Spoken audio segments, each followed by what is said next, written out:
why do we need to draw both of these? Even though it seems like these carbons are symmetrical. Well, the point is, remember, the real thing we want to do here is figure out how much charge each of these carbons has. Well, if you just drew these pictures, it would seem like this carbon never has any charge. But when we draw all these, we can see that sometimes this carbon has some charge and this carbon has some charge. All right, anything else? But the last one is the same as the first one because all the carbons have zero charge at that point. Let's actually try that. Yeah, is this arrow legal by itself? No, No. Could I fix it by doing this? no. Because then I still would need room over here.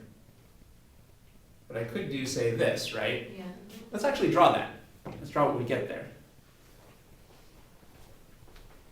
To me, it's exactly the same as, it's all the carbons Right. are zero. Well, then you just get this, right?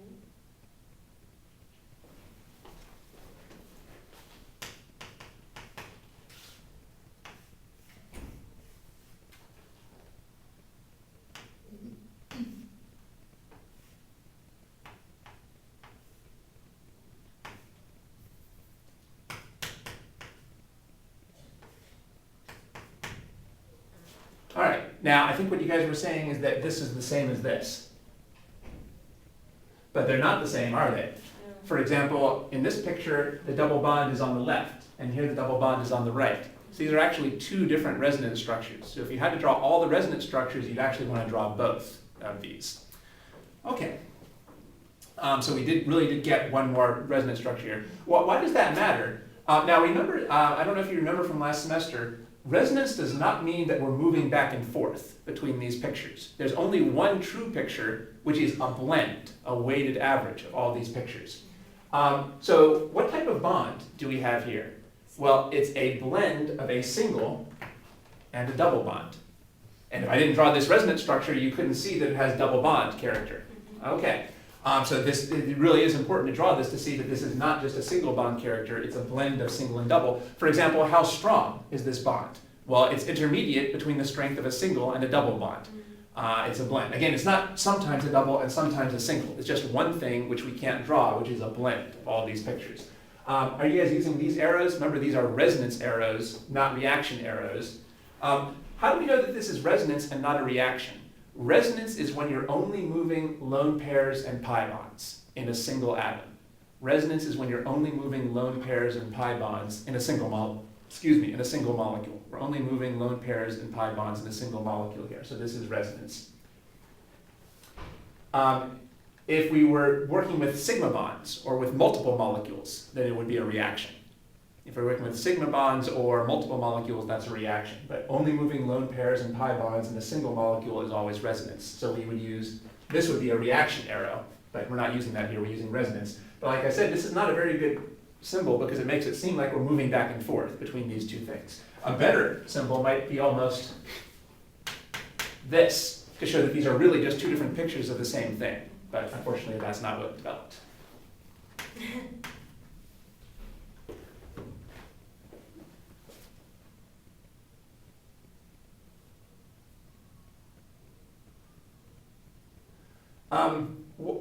Why do we even care about all these resonance structures? Well, we know that one thing that we like to know is we like to know who's, say, a nucleophilic atom in a molecule, right? Which of the atoms here are nucleophilic? Negative carbon. So could this carbon be nucleophilic? Yes, but notice that if you just looked at this picture, you would have no idea that the carbon is nucleophilic. So this is why chemists like resonance, because it allows them to see things they couldn't see from simply looking at one picture. If you just look at this picture, you don't see the negative charge on this carbon. It's only by drawing this picture you can see that this has some negative character, so it would be nucleophilic. Nucleophiles are things that want to donate electrons. All right. It's not as nucleophilic as if this was the only resonance structure with a negative charge, but it's somewhat nucleophilic. And here's something else that's interesting. Is this carbon nucleophilic? No. Because there's no resonance structure where it has a negative charge. And this is why you have to be able to actually draw all the resonance structures correctly. because otherwise you can't tell who's nucleophilic and who isn't.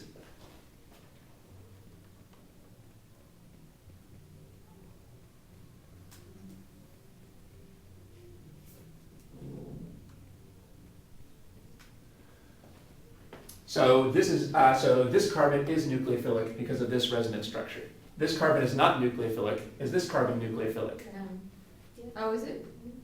Oh, I didn't even see that. Yes, because of this resonance structure where it has a negative charge. So this carbon is nucleophilic. Is this carbon nucleophilic? No.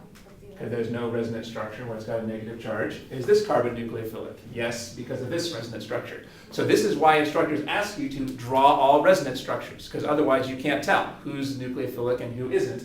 Again, that's why it's well worth our time to draw this picture. This picture is not the same as this picture, even though they seem symmetric. This picture tells us that this carbon is nucleophilic, and this picture tells us that this carbon is nucleophilic.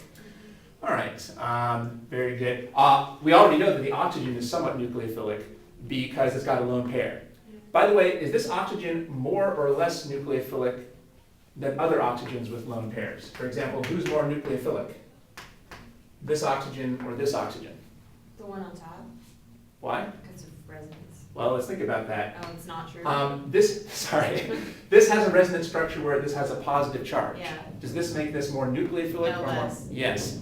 All right. Okay. So it's the because there's a resonance it's structure positive. where this has a positive charge, Okay. this is less nucleophilic than you would normally think. Got it. It's I somewhat, yeah. associated lots of resonance structures would be more nucleophilic, but I see that that's not the case. You can, yeah, that's right. We can't just count how many resonance structures. As always, the most important thing is the charges. This is again why we have that motto that the most important thing is the charges. The charges are what we use to explain what's happening in organic chemistry. The biggest mistake people make in organic chemistry is they think they're supposed to memorize all the reactions. You're not supposed to memorize all the reactions. The reactions are supposed to be obvious and make sense because of the charges. But if you're not paying attention to the charges, then you're forced to try to memorize everything. All right. So we shouldn't have to memorize that this is not as nucleophilic as normal. It should be clear because it has a resonance structure with a positive charge. All right, so this is less nucleophilic than you would normally expect an oxygen to be with a lone pair because it has a resonance structure with a positive charge. And this carbon is much more nucleophilic than you would normally expect a neutral carbon to be because there's actually a resonance structure where it has a negative charge. You can see the difference. The carbon has a resonance structure with a negative charge, making it more nucleophilic. The oxygen has a resonance structure with a positive charge, making it less nucleophilic. Yeah. Okay. So we're spending some time on this because this is quite important. The next chapter you're going to go over after this week is on electrophilic aromatic substitution. And it covers something called O and P directors. Right, we started a little bit on that. Okay, yeah. So what we've just shown is that this substituent is an ortho-para director. Because we haven't talked about this together. I don't know if you guys have seen. This is called the ortho position, this is called the meta position, and this is called the para position. All right, so where would an electrophile want to attack this molecule? An electrophile, at the ortho and para position. Yeah, an electrophile would want to attack at the ortho and para positions. We were just talking about that. It wants to attack carbons where there's resonance structures with negative charges. So this is the reason why, as you've learned, or you will learn maybe this week, this substituent is an ortho-para director. That is, electrophiles want to attack this molecule at this position or at this position, but they would very rarely attack at the meta position. All right, and there's other substituents that are meta-directors because of their resonance structures. All right, that's just one example of the power of resonance to explain things. It's kind of cool or neat that we can actually explain how a molecule would react in solution by drawing these little pictures on the board and moving these lines around, right? People kind of forget about this, but it's kind of neat that there's actually some connection between all these little arrows and what actually happens in your test tube when you're actually in the lab. So it's a kind of amazing, but resonance actually works. If you actually put this molecule into the test tube and you attack it with an electrophile, the electrophiles would almost all attach here or here, and almost none of them would attach here, and we can explain that with this little blackboard diagram with the electron pushing arrows. Yeah. Okay, so this is the important idea here of resonance. All right, well, we're about out of time, but this is faster than watching all 50 of my videos in the other resonance series. All right, so the things to focus on here are, one thing I would start practicing now is try drawing all resonance structures, say, for some of the pictures that you're doing. Try using these rules. try actually using these rules. So every arrow you have to ask, do you have to match the arrow up against these rules or these rules? Well, if it's an arrow that's forming a pi bond, you have to check whether it satisfies one of these things. Yeah. And if it's an arrow that's forming a lone pair, you have to check whether it's satisfying one of these ideas. These videos are offered on a pay-what-you-like basis. You can pay for the use of the videos at my website. There's a link to my website in the info box. The address is www.freelance-teacher.com/videos.htm. Or you can just use the link in the info box. Thank you.